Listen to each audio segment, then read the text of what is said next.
Hi viewers, నైరుతి బంగాళాఖాతంలో ఏర్పడిన అల్పపీడనం మరింత బలపడుతోంది అని భారత వాతావరణ శాఖ ఐఎండీ చెప్పింది. ఇది 2 రోజుల్లో తమిళనాడు తీరం వైపు వెళ్తుందని తెలిపింది. దీని కారణంగా 18, 19 తేదీల్లో తమిళనాడు, రాయలసీమలో చాలా చోట్ల భారీ వర్షాలు కురుస్తాయని, ఇవాళ అక్కడక్కడ అతి భారీ వర్షాలు కూడా కురుస్తాయని ఐఎండీ చెప్పింది.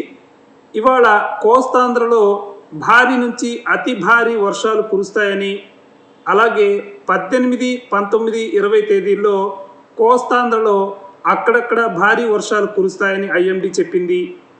శాటిలైట్ లైవ్ అంచనాల్ని గమనిస్తే ఇవాళ అల్పపీడనం ప్రభావం తెలుగు రాష్ట్రాలపై స్పష్టంగా ఉంటుంది. 2 రాష్ట్రాల్లో రోజంతా మేఘాలుంటాయి. కోస్తాంధ్ర, రాయలసీమలో మోస్తరు నుంచి భారీ వర్షాలు కురిసే ఛాన్స్ ఉంది. తెలంగాణలో వర్షాలు లేకపోయినా చలి బాగా పెరుగుతుంది. బంగాళాఖాతంలో గాలి వేగం గంటకి 35 కిలోమీటర్లుగా ఉంది. ఏపీలో గంటకి 14 కిలోమీటర్లు, తెలంగాణలో గంటకి 11 కిలోమీటర్లుగా ఉంటుంది.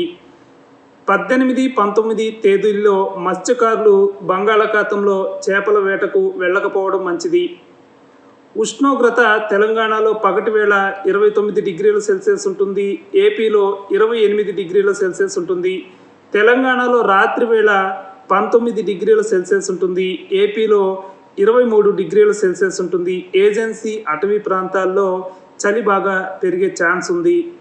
తేమ తెలంగాణలో 50% దాకా ఉంటుంది. అందువల్ల తెలంగాణలో వర్షాలు కురిసే ఛాన్స్ లేదు. ఏపీలో 80 నుంచి 90% దాకా తేమ ఉంటుంది. ముఖ్యంగా తూర్పు రాయలసీమ, దక్షిణ రాయలసీమ, కోస్తాంధ్ర, ఉత్తరాంధ్రలో ఇవాళ మోస్తరు నుంచి భారీ వర్షాలు కురిసే ఛాన్స్ కనిపిస్తోంది. అందువల్ల ఈ ప్రాంతాల్లో ఉన్నవారు అప్రమత్తంగా ఉండాల్సిన అవసరం ఉంది. ఇది లేటెస్ట్ అప్డేట్. ఇలాంటి అప్డేట్స్ కోసం న్యూస్ 18 తెలుగు సబ్స్క్రైబ్ చేసుకోండి, బెల్ ఐకాన్ ప్రెస్ చేయండి. Thank you.